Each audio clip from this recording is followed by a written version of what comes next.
In this example, we have been given the pOH of a solution, but we want to find out the proton concentration of this solution. So this is actually a two-step problem.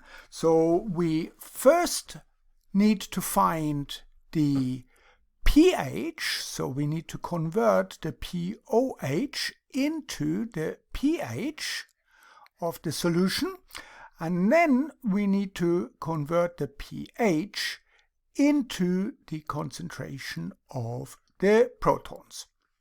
So let's get started with the first step. We need to convert the pOH of 4.81 into pH, and we can do that by using our knowledge that in water we have the equation pOH plus pH equals 14. Now this only applies to water at room temperature, but we assume that this is what we have got here. So we can calculate the pH of this solution. pH equals 14 minus pOH. And we can put in numbers, so 14 minus 4.81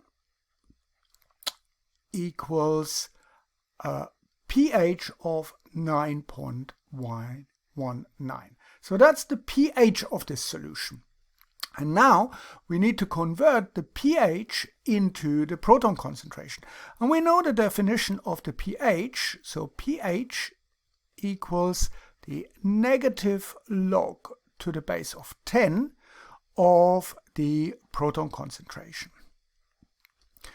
And we can use this equation.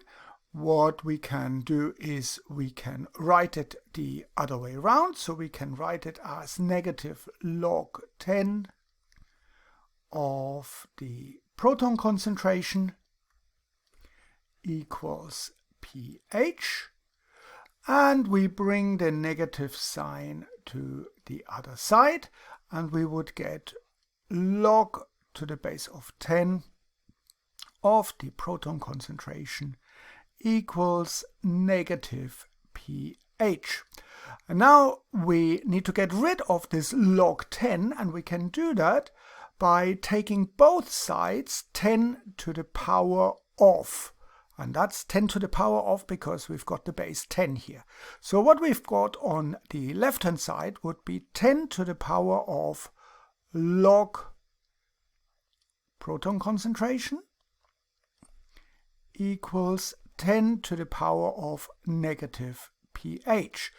And because 10 to the power of and log 10 are the inverse mathematical operations, we just cancel them out and we get the proton concentration equals 10 to the power of negative pH, and we calculated the pH, that was 9.19, and if we put this into a calculator we would get a proton concentration of 6.46 times 10 to the minus 10. Now we need to think about the units that we have, and we know that the definition of pH requires us to have the concentration of the protons in the unit of mole per liter, which is the same as mole decimeter to the minus 3.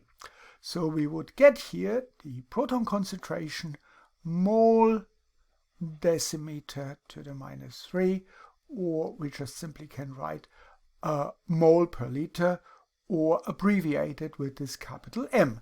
So I hope this makes sense, and thank you very much for watching.